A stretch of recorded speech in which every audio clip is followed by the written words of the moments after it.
Sorry, यदि credit side का balance देता है तो बाय में लिख देंगे बाय बैलेंस ब्रॉट डाउन, और यदि डेबिट साइड का बैलेंस देता है तो टू में लिख देंगे टू बैलेंस ब्रॉट डाउन, और यदि नहीं देता है तो कहीं भी नहीं लिखेंगे। उसके बाद में बाय साइड में सबसे पहले इसमें आएगा पार्टनर्स करंट अकाउंट में बाय इंटरेस्ट ऑन कैपिटल, पूंजी पर पार्टनर ने जो भी ब्याज दिया है, ठीक है, या पार्टनर को जो भी ब्याज मिला है, पार्टनर को जो भी ब्याज मिला वो आ गया। उसके बाद में सैलरी, यदि किसी पार्टनर को सैलरी दी जाती है तो वो भी कहाँ लिखेंगे बाय साइड में बाय सैलरी। सैलरी के बाद में यदि किसी पार्टनर को कमीशन दिया जाता है तो वो भी लिखेंगे बाय कमीशन। उसके बाद बाय इंटरेस्ट ऑन लोन, यदि किसी साझेदार को पूंजी पर उसकी राशि पे कोई ब्याज दिया जाता है तो वो भी लिखा जाएगा। उसके बाद और कुछ यहाँ नहीं बचता है। अब हम डेबिट साइड में आए तो डेबिट साइड में हम लिखेंगे टू ड्राइंग आहरण, साझेदारों द्वारा जो भी पर्सनल यूज़ के लिए पैसा निकाला जाता है, जो भी आहरण किया जाता है वो कहाँ लिखेंगे डेबिट साइड में। उसके बाद में टू इंटरेस्ट ऑन ड्राइंग, आहरण पर जो भी ब्याज होगा वो लिखा जाएगा। अब दोनों साइड का टोटल लगाएंगे, ठीक है। यदि क्रेडिट का टोटल ज़्यादा है तो डेबिट साइड में बैलेंस आ जाएगा, यदि डेबिट साइड का टोटल ज़्यादा है तो क्रेडिट साइड में बैलेंस आएगा। जनरली क्रेडिट साइड का बैलेंस ज़्यादा होता है, क्रेडिट साइड का बैलेंस ज़्यादा होता है, तो इसका टोटल लगा देंगे और इस साइड लिखेंगे टू बैलेंस, इधर के क्रेडिट साइड के टोटल में से डेबिट साइड के टोटल को लेस करेंगे तो जितना कम होगा उसको किस नाम से लिख दिया जाएगा बैलेंस के, टू बैलेंस कैरेट डाउन, और टोटल लगा देंगे। ये कब की स्थिति तैयार हो गई आपकी, जब पूंजी स्थिर हो। उसी के बाद दूसरी कंडीशन इसमें बनती है, सेकेंड कंडीशन होगी आपकी जब पूंजी सेकेंड कंडीशन परिवर्तनशील हो, when the capital R fluctuating, परिवर्तनशील मतलब फ्लक्चुएटिंग। तो जब पूंजी आपकी परिवर्तनशील होती है तो केवल एक ही अकाउंट बनता है, कौन सा, पार्टनर्स। P&L अकाउंट तो बनाना है, P&L अकाउंट बनाने के बाद पूंजी आपकी दो प्रकार की होगी, कैपिटल आपकी दो तरीके की होगी। पहला तो आपकी कैपिटल क्या होगी, स्थिर होगी मतलब फिक्स होगी, और सेकंड आपकी कैपिटल कैसी होगी, परिवर्तनशील होगी, ठीक है। जब कैपिटल आपकी कैसी होगी, स्थिर होगी या फिक्स होगी, जब आपकी पूंजी फिक्स होगी तो उस केस में आपको कितने अकाउंट बनाना पड़े, दो। कौन कौन सा अकाउंट बनाया आपने, पार्टनर्स कैपिटल अकाउंट, और सेकेंड कौन सा बनाया, पार्टनर्स करंट अकाउंट। उसके अंदर क्या क्या लिखा जाता है इसका फॉर्मेट मैंने आपको बता दिया। उसके बाद सेकंड कंडीशन होती है जब आपकी पूंजी कैसी होगी, परिवर्तनशील। जब आपकी पूंजी परिवर्तनशील होगी, when the capital R fixed fluctuating, तो जब आपकी पूंजी परिवर्तनशील होगी तब आपके केवल एक ही अकाउंट बनता है, पार्टनर्स कैपिटल अकाउंट। और जब पूंजी आपकी स्थिर थी उसमें ये जो दो अकाउंट बने थे अलग अलग, पार्टनर्स कैपिटल और करंट, तो जब परिवर्तनशील होगी तो एक ही अकाउंट बनेगा। मतलब कहने का ये है कि ये जो दोनों अकाउंट बने थे पहले, पार्टनर्स कैपिटल और करंट अलग अलग, अब वो दोनों एक साथ बन जाएंगे जब पूंजी परिवर्तनशील होगी तब। तो दोनों अकाउंट कैसे बनाए जाते हैं, एक साथ। तो पार्टनर्स कैपिटल अकाउंट और कॉलम बन जाएंगे, कॉलम आपके वही रहेंगे, पर्टिकुलर पार्टनर की अमाउंट ए, जैसे मान लेते हैं हमारे पास तीन पार्टनर हैं ए, बी और सी, फिर उसके आगे पर्टिकुलर, और फिर तीनों पार्टनर ए, बी और सी। सबसे पहले हम यहाँ लिखेंगे बाय बैलेंस ब्रॉट डाउन, मतलब साझेदारों की पूंजी, साझेदारों द्वारा व्यापार में लगाई गई पूंजी, जो भी पूंजी दी है उसको कहाँ लिखेंगे, बाय साइड में। उसके बाद में फिर हम लिखेंगे बाय इंटरेस्ट ऑन कैपिटल, साझेदारों को जो पूंजी पर ब्याज दिया जाएगा वो भी आ जाएगा। उसके बाद हम लिखेंगे बाय सैलरी, साझेदारों की जो सैलरी है वो आ जाएगी।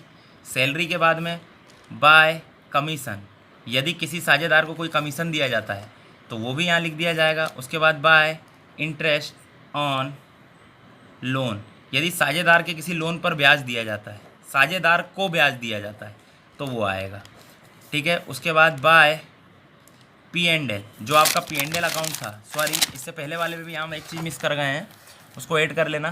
कमीशन के बाद में बाय P&L प्रॉफिट, अगर आता है तो बाय में, और अगर लॉस आता है तो टू P&L लॉस। ठीक है। तो पी एंड एल अकाउंट का जो भी प्रॉफिट आता है तो by P and L profit, यदि प्रॉफिट होगा तो बाय में आएगा, यदि लॉस होगा तो टू साइड में आएगा। टू साइड मतलब डेबिट साइड में, ठीक है। अगर प्रॉफिट हुआ तो by P and L profit by side में लिखेंगे, और अगर लॉस होता है तो to P and L loss to side में आएगा, ठीक है। उसके बाद टू साइड में दूसरा आता है टू ड्राइंग, आहरण। आहरण साझेदारों द्वारा कोई आहरण किया जाता है तो उसको हम डेबिट साइड में लिखते हैं। उसके बाद में टू इंटरेस्ट ऑन ड्राइंग, यदि साझेदारों द्वारा आहरण पर ब्याज लगता है, उनके आहरण पर ब्याज लगता है तो वो ब्याज भी कहाँ लगेगा, टू साइड में। बस अब क्या करेंगे, उसके बाद डेबिट और क्रेडिट साइड को देखेंगे, ठीक है। अगर हमारी क्रेडिट साइड ज़्यादा है, ठीक है, तो क्रेडिट साइड में से डेबिट साइड को लेस कर देंगे। जो भी अमाउंट कम पड़ेगी वो हमारी किस नाम से आ जाएगी, बैलेंस कैरेट डाउन के, क्लोजिंग बैलेंस कहलाएगा। लेकिन अगर मान लेते हैं कि हमारा डेबिट साइड ज़्यादा है और क्रेडिट साइड कम है, तो क्रेडिट साइड में जितनी जितनी अमाउंट कम आएगी वो किस नाम से आ जाएगी, बैलेंस के, और उसके बाद इसका क्या लगा देंगे, टोटल, ठीक है।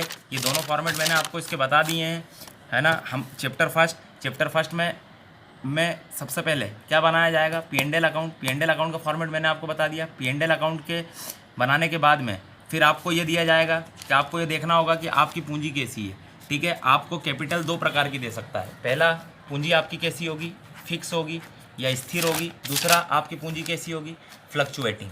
जब आपकी पूंजी स्थिर होती है, फिक्स होगी, जब आपकी कैपिटल फिक्स होगी, तो उस केस में दो अकाउंट बनते हैं। पहला बनता है पार्टनर्स कैपिटल अकाउंट और दूसरा बनता है partners current account. Partners capital account जो होता है, पार्टनर्स कैपिटल अकाउंट में केवल दो ही चीज़ें आएंगी। क्या क्या आएगा, यदि साझेदार द्वारा जो पूंजी लगाई जाती है वो, और साझेदार द्वारा जो अतिरिक्त पूंजी लगाई जाती है वो, ठीक है। फिर डेबिट साइड के टोटल में से क्रेडिट साइड के टोटल में से डेबिट साइड के टोटल को हम लेस करेंगे, जो आ जाएगा वो हमारा बैलेंस होगा। उसके बाद सेकंड अकाउंट बनाया जाता है, उसमें partners current account. Partners current account बनाते समय ध्यान रखना है, यदि हमको करंट अकाउंट का बैलेंस दिया है तो उस बैलेंस को लिखेंगे। करंट अकाउंट का बैलेंस डेबिट और क्रेडिट दोनों हो सकता है। यदि डेबिट बैलेंस दिया है तो डेबिट में लिखेंगे, यदि क्रेडिट बैलेंस दिया है तो क्रेडिट में लिखेंगे, ठीक है। ये आपकी क्रेडिट साइड और ये आपकी डेबिट साइड। अब बैलेंस लिख दिया करंट अकाउंट का, यदि होगा तो ही लिखेंगे, यदि नहीं है तो नहीं लिखेंगे। उसके बाद फिर हम क्रेडिट साइड में चलते हैं। क्रेडिट साइड में हम सबसे पहले लिखेंगे इंटरेस्ट ऑन कैपिटल, ठीक है। साझेदार को उसकी पूंजी पे जो ब्याज दिया जाता है वो लिखा जाएगा। उसके बाद में फिर क्या लिखेंगे, सैलरी। साझेदार को जो सैलरी दी जाएगी वो लिखेंगे। सैलरी के बाद में कमीशन, यदि साझेदार को, पार्टनर को कोई कमीशन दिया जाता है तो वो लिखा जाएगा। उसके बाद पी एंड एल, आपने जो पी एंड एल अकाउंट बनाया था, इस पी एंड एल अकाउंट में या तो प्रॉफिट होगा या तो लॉस होगा। यदि प्रॉफिट होता है तो वो भी कहाँ आएगा, करंट अकाउंट के बाय में, ठीक है। और साझेदार ने यदि फर्म को लोन दिया और उस लोन पे साझेदार को अगर ब्याज दिया जाता है, पार्टनर को, तो वो भी बाय में आएगा। उसके बाद टू साइड में चलें। टू साइड में सबसे पहले लिखा जाएगा ड्राइंग। ड्राइंग मतलब होता है आहरण। यदि किसी साझेदार ने या पार्टनर ने अपने पर्सनल यूज़ के लिए कोई पैसा विड्रॉ करा है या निकाला है तो वो कहाँ आ जाएगा, टू साइड में। उसके बाद उस आहरण पे यदि कोई ब्याज दिया जा रहा है तो वो ब्याज आएगा। और यदि पी एंड एल अकाउंट में लॉस होता है तो यदि लॉस होता है तो वो लॉस कहाँ पे आएगा, पार्टनर्स करंट अकाउंट के टू में। फिर डेबिट और क्रेडिट का साइड का टोटल लगाएंगे। यदि हमारी क्रेडिट साइड ज़्यादा है और डेबिट साइड कम है तो बैलेंस किस साइड आएगा, तो जितनी कमी होगी डेबिट साइड में वो किसके नाम से आ जाएगी, बैलेंस के नाम से। लेकिन यदि हमारी डेबिट साइड ज़्यादा होती है और क्रेडिट साइड कम होती है तो डेबिट के बैलेंस में से क्रेडिट का बैलेंस घटाएंगे, जितनी कमी आएगी वो किसके नाम से आ जाएगा, बाय बैलेंस के नाम से।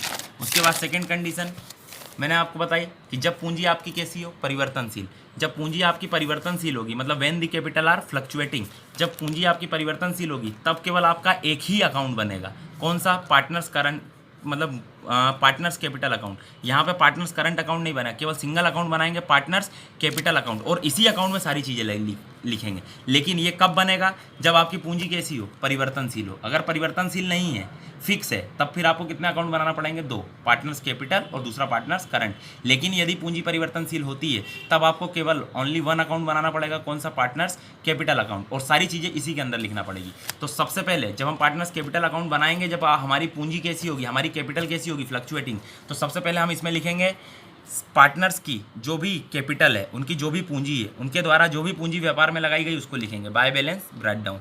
अगर एडिशनल कैपिटल होगी तो वो भी आ जाएगी। उसके बाद में बाय पार्टनर को जो भी उसके कैपिटल पे, उसकी पूंजी पे जो भी इंटरेस्ट दिया जा रहा है वो लिखेंगे। उसके बाद में जो भी पार्टनर को सैलरी दी जा रही वो लिखेंगे। उसके बाद में जो भी उसको कमीशन दिया जा रहा वो लिखेंगे। ये सब बाय साइड में आएगा। उसके बाद यदि पार्टनर द्वारा कोई फर्म को, संस्था को कोई लोन दिया गया है तो उस लोन पे जो भी इंटरेस्ट चार्ज होगा वो लिखा जाएगा। उसके बाद ये देखेंगे यदि हमको P&L अकाउंट में प्रॉफिट होता है तो वो प्रॉफिट भी कैपिटल अकाउंट के बाय में आ जाएगा। ठीक है, उसके बाद हम 2 साइड में चलते हैं। यदि P&L अकाउंट में हमको कोई लॉस होता है तो वो loss P&L partners capital account के 2 साइड में आएगा, मतलब डेबिट साइड में। उसके बाद में यदि साझेदार द्वारा कोई आहरण किया जाता है तो वो डेबिट साइड में लिखेंगे। ठीक है, यदि आहरण पर कोई ब्याज है तो उस ब्याज को भी डेबिट साइड में लिखा जाएगा।